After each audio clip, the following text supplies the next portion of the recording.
The story of Newfoundland from its very beginning is one of sea folk and the sea. In 1497, John and Sebastian Cabot, in the good ship Matthew, sailed westward from Bristol over an unknown Atlantic.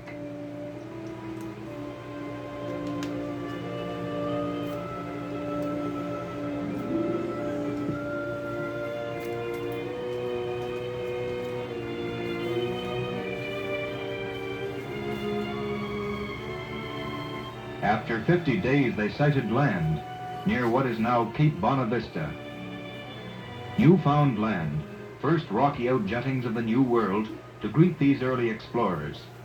The first maps they made pictured the country as a mass of tiny islands, for they knew only the deeply indented shore.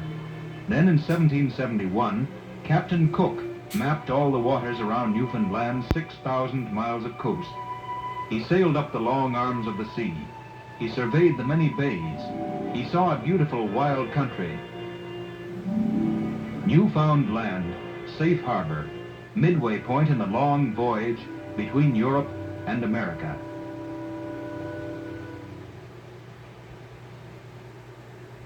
The explorers took back stories of the fantastic wealth of the sea. They saw thick masses of capelin washed up on the beaches, tiny fish that strike in toward the shore in early summer.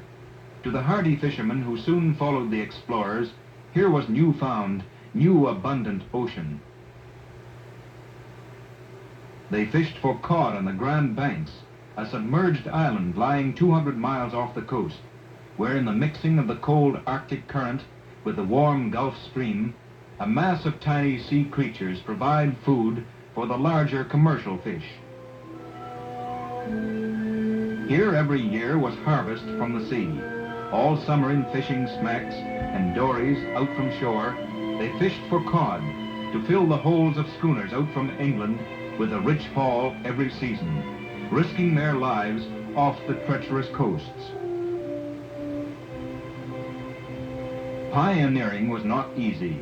With pathos of wry humor, their miseries gave the island its names, like Empty Basket, Bleak Island, Breakheart Point. But with tenacious hope, they clung to their barren rocks, calling their settlements by the names of their dreams and their faith: Sweet Bay, Harbor Grace, Heart's Content. Here was flat rock where the dories could be hauled up, and stages built of stakes and spruce boughs for drying fish.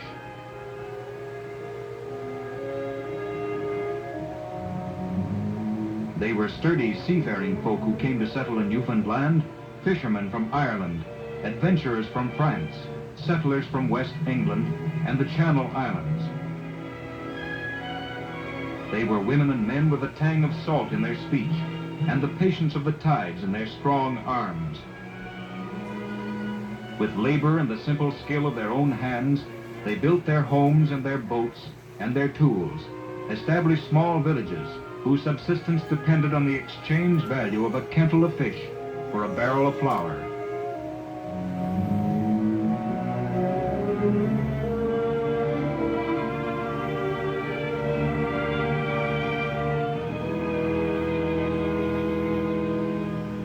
The villages cling in each small cove, tiny, without room to grow, lonely, with their only road the sea. They have passed their way of life unchanged down through 100 years. At St. John's, the Newfoundlanders established their capital. Here in 1583, Sir Humphrey Gilbert had founded Britain's oldest colony. Here Cabot Tower stands on Signal Hill, the lookout where in the early days the settlers watched eagerly for the annual ship from England. From Cabot Tower, Marconi sent out his first faint transatlantic wireless message across the sea to Ireland. Over Cabot Tower today, the planes fly east, across a now well-known Atlantic.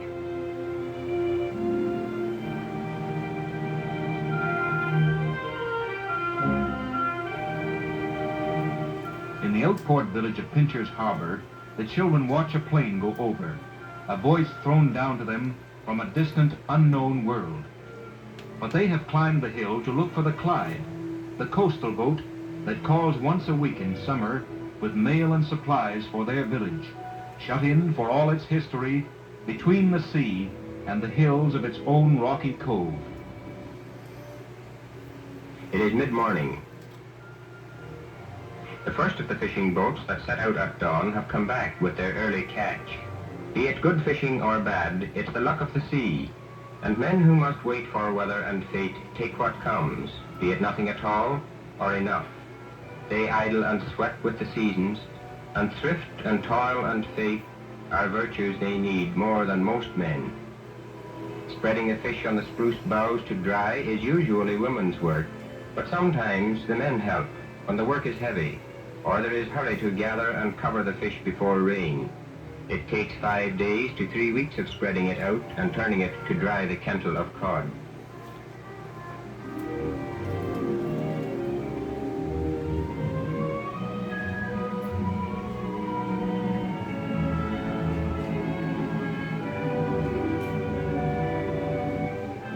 There's enough work, sure, to worry about, with one son gone to the Labrador and one away with the Navy. Perhaps there'll be word from Neil today when the Clyde comes in. The flat ground is all needed for stages, but wherever there is a bit of soil, there are potatoes and turnips and cabbages fenced to keep out the dogs and the goats.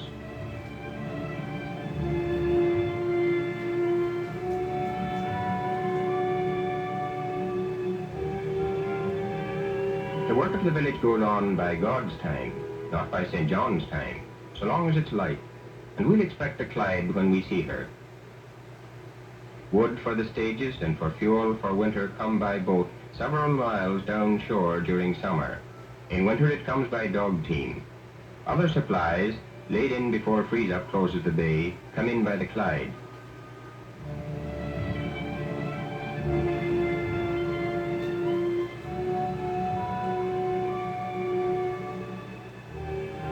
The children have climbed the hill again in their play, and the day wears on. It is time for a wash and the kettle on, for a mug-up with fish and brewis and tea.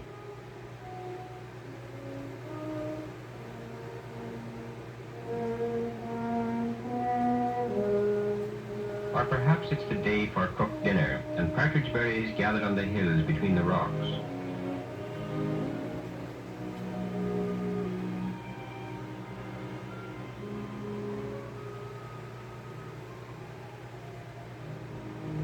For the children, there's an ounce or two of goat's milk besides.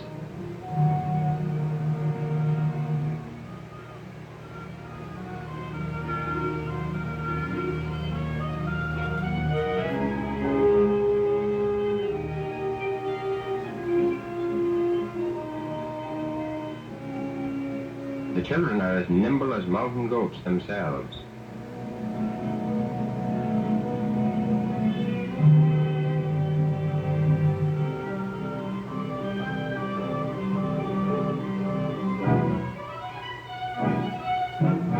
But it's time they were down from the hill.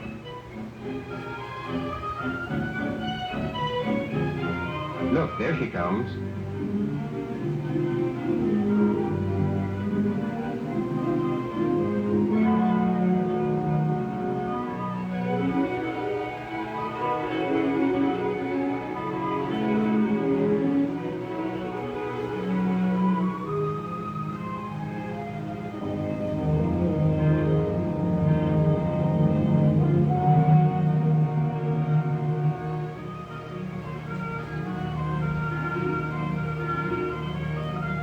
Her whistle starts the echoes up as she passes Lion's Head.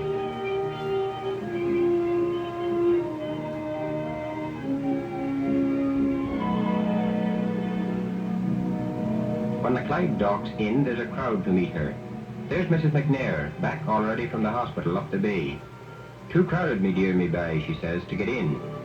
The mail is the first cargo off and the first one on, and Vi has a letter from Sam at work on the airport for the Americans. Then there are supplies for O'Leary, the merchant store, molasses from the West Indies, and oil, and Manitoba flour, cement for the new pier, and tar paper for roofing that Nathaniel's been waiting for to finish that house he's building his daughter, the one that just married to the lad away again with the Navy.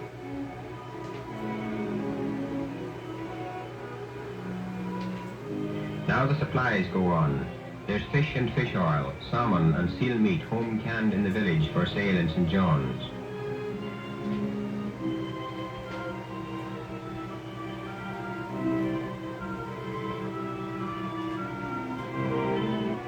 Unloading and loading takes an hour or more, and Captain Elliot is ready to put about for the other small ports up the bay, for Shoe Cove, and Seal Cove, Dark Tickle, and Seldom Come By.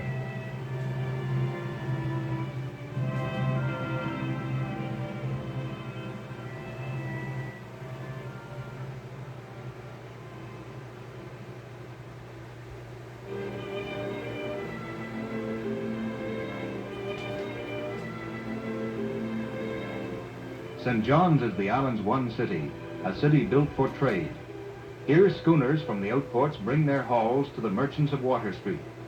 Here dried salt cod, graded and sold by the kental, becomes the basis of Newfoundland's economy. Cod is her chief commodity for export that has tied her economically to the Latin countries of Europe and the West Indies. Cod fishing is still the chief occupation of 2/3 of her population. Fresh cod for the home market is sold in the coves at the ends of the streets.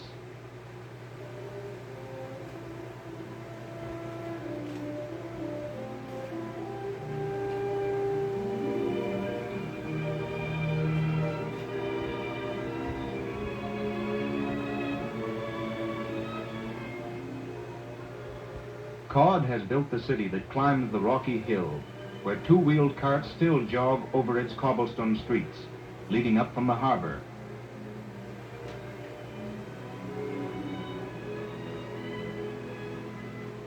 The business section is Water Street, where Newfoundland businesses pass down from father to son for generations, and the stores sell Newfoundlanders special foods of their own.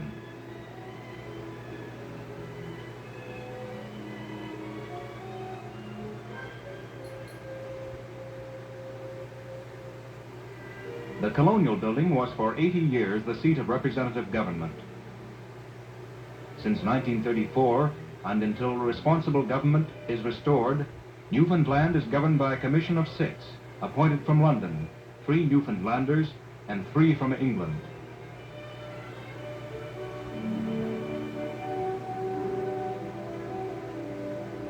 St. John's has built for freedom of worship for many denominations.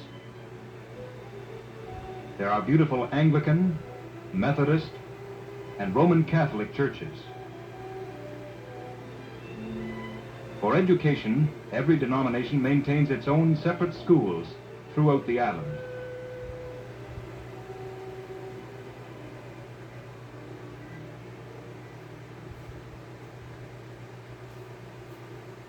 For the children, there is a recreation center just outside St. John's, Bowring Park.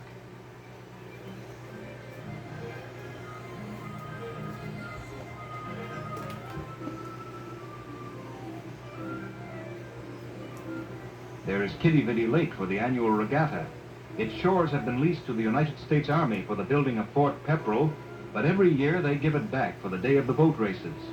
Army and Navy teams, Canadian, British, American, and Newfoundlander, clubmen, tradesmen, laborers, and unions try for the cups and medals.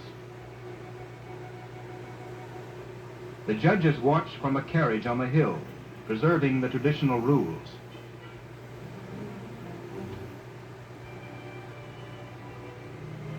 What is the future of Newfoundland? Historically, she has depended on fishing and the sea. Now wealth is sought in the land as well.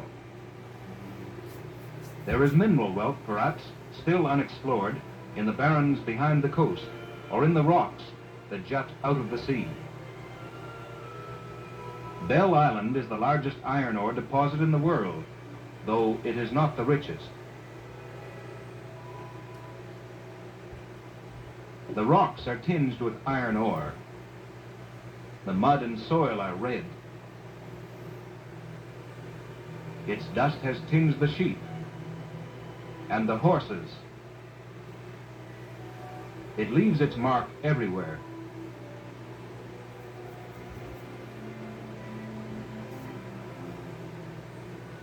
The miners work 2 days a week, sometimes more, when the mines are operating.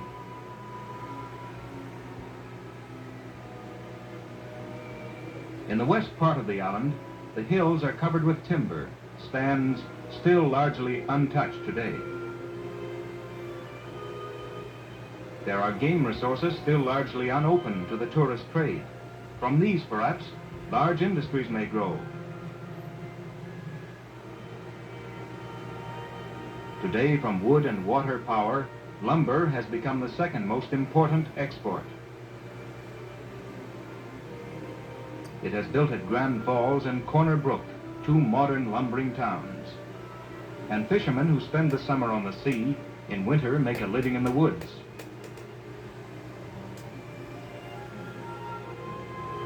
Nearby former fishermen have cleared the land for a cooperative farm, where recent government surveys have found agricultural soil.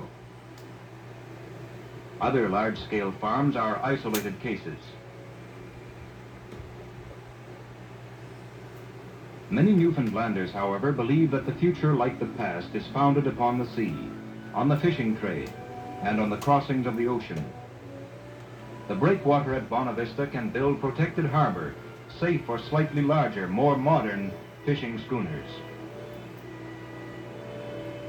The fish freezing plant, one of several now subsidized by the government, can mean a better quality of fish for new markets in Canada and the United States. It can mean better prices for the fishermen as well. The story of Newfoundland relates once more to the history of navigation. On the great flat barren stretches of the island and in Labrador, great airfields now spread out, with other wartime projects leased for 99 years by Canada and the United States. They have brought at last a sudden prosperity to Newfoundland. Their position is strategic. Now from Goose Bay and from Gander, from Tor Bay, from Stevensville, from Botwood and Argentia, the planes go up, and Newfoundland once more stands sentinel between 2 continents.